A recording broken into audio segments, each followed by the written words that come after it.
sometimes I put a filter over it or something, make it look a little prettier, but it's fine. It's all good. Yeah, You don't want it prettier. You want it uglier. yeah, true. I couldn't tear the pain out. It was just like the recalls of what I've seen and what I've done. Turn away from all.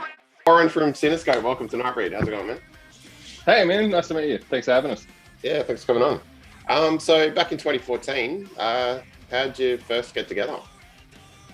Well, we had a couple of members leave the band, moving interstate and overseas. Had to find, that was, more of just a kind of a practice band type of deal. So we put the ad out and got a couple of guitarists this time in Luke and Ishan, who just, their previous band had imploded. They needed something else to jump on board with. They just really took over and made the songs we had back then their own. And since then, really, we've had other drummers spontaneously combusting, if you will. But now Michael's just really come a long way with us, really gelling with him. Great to have a beer with and all that kind of stuff too. So really fitting in. Yeah, nice. So you guys made it #1 on the Unearthed charts. You must have been pretty stoked with that, yeah? Oh, hell yeah, man. Absolutely pumped about that. Just nice to know and get that validation, that you're doing something that other people like too. Because first of all, we do it for ourselves, but yeah, it's always good to know that other people are digging it too. Yeah, for sure. What's an album or a band that that you all kind of dig together? Like, Oh man, that's a tough one. Probably Black Album. Probably, that's pretty old school now, but everyone's got such varied tastes. Whereas me and Michael will be really digging the new mental blank. Thankfully, we can edit these things in video. We'll just really be digging a new album that comes out, whereas Ish or Luke might just hate the thing, or vice versa, So, I think just some good old bloody Metallica. Yeah. I think we can all agree on that. No, absolutely, that's cool. So 2015, As the Light Fades comes out, what do you remember about recording that one? That was before COVID, wasn't it? Yeah, yes, it was. Yeah, okay. Just trying to remember what happened before COVID these days. 2015. Yeah, that was fun. I'm trying to take things a bit more seriously. Because played in pubs, did that kind of stuff before. Not really taking ourselves that seriously. It was a bit of fun. I've always done music. I've always been part of bands and stuff, but we really wanted to try to up our game a bit with that stuff, in that form, in that band. So a friend of a friend helped us out with that video clip for As the Light Fades too. That was really cool and a really good experience.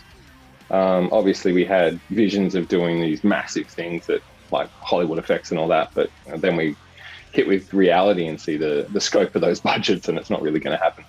But yeah, that was a heap of fun. Little EP that, honestly, being a while ago now, we have changed and we have evolved since then, but it's good to look back on. Some things like Chapter I still really like. Back, again, pre-COVID, what's Sydney like for gigs? Have you guys get plenty of opportunities to play shows and stuff? We did.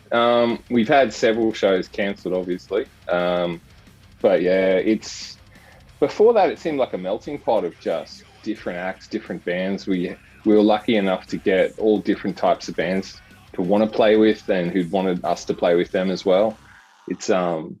I really like those formulas rather than just having all bands sounding exactly the same. Don't get me wrong, bands that I'm a fan of, I absolutely love going to shows like that too. But just personally, you get a lot of different varied interests and a lot of different punters, and you might have that crossover with somebody who wasn't really there to check you out. You're like, oh, your solos are fucking sick. And you're like, oh, yeah, rad, thanks. Yeah, that's cool. So yeah, this year, Unalone, the EP, did you have a different approach to this one compared to earlier stuff? Not really, but we did, these songs have been a while in the making. In terms of the music behind them, I'd say. The final editing, the final composition happened very recently. but kind of just a blend of things and previous members. And then we were at a point on a couple of moments before this release of saying, okay, this is it, we're ready to go, bass playlist. Okay, this is one, this time for sure, drum release. Okay, so we kind of wanted to have the new members all having their stamp on the music as well, so that we're all proud of it, we can all get behind it and all promote it and do our thing for it. So yeah, it's just been that in one sense, but more writing, more collaboration, and more trying to gel as a band rather than just, okay, this is your song, this is my song. Let's all just stick it on something and call it an EP. So with the writing, like you're saying, just sort of one member sort of bring their song and then you work on it and change it up a bit. Is that kind of how it works? For the most part, yeah, I think so. That's the kind of formula that's worked best, but we're going to try all formats again next time. Saying that, we have got another EP we're just tracking at the moment. So that's really exciting and something to focus on during these crazy non-gigging times as well. But yeah, I think for the most part, it's been about, here's like 5 riffs I've got. Let's try to work these out. And then we all just throw in our sense behind it as well. Yeah, that's cool. The cover artwork for Unalone looks pretty cool with the astronaut and everything. How'd that come together? That was the thing we could all agree on. Yeah. I'm sure you haven't heard that before, but no, I do most of the artwork myself.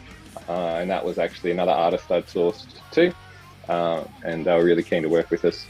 So we're like, yeah, absolutely, let's do this. But then like you find out that font, that was just a nightmare to get in the Unalone font done properly how we all wanted it.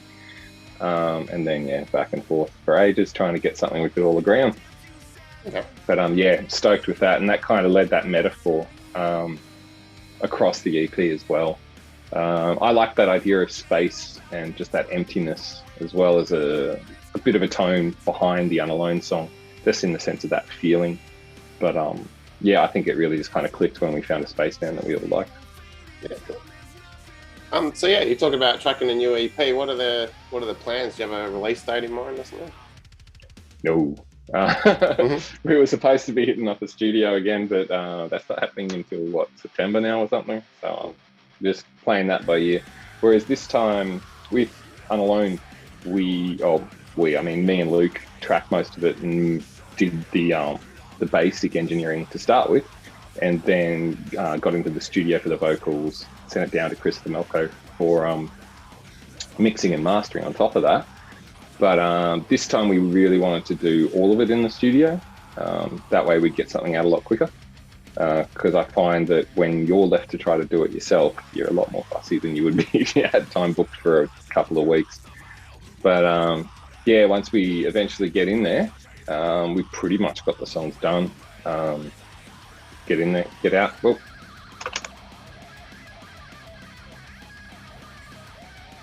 kind of hits me in the darkness if that screen goes off. Yeah. No, cool. All right. So yeah, I guess it's a wait and see thing for shows now, right? Is there anything tentatively booked? Yeah, we've rescheduled the Orpheus Amiga one when those dudes get up here again. But again, don't know when that's going to happen at this stage, but keep an eye out for that one for sure.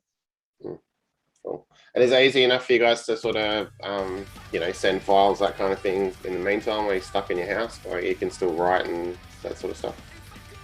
Yeah, well, most of us are pretty technically literate. A couple of us are programmers even, so we know our way around computers and files. So doing that's okay. It's kind of just getting in that headspace, you know? Like I hear all these stories about people who've learned another language, they know another skill now. It's like, where the hell do you get all this time?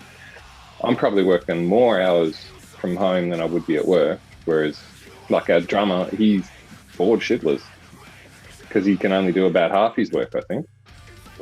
So, I mean, I'd love to be sitting here playing guitar all day. And then when you're like, okay, yes, be creative, let's go.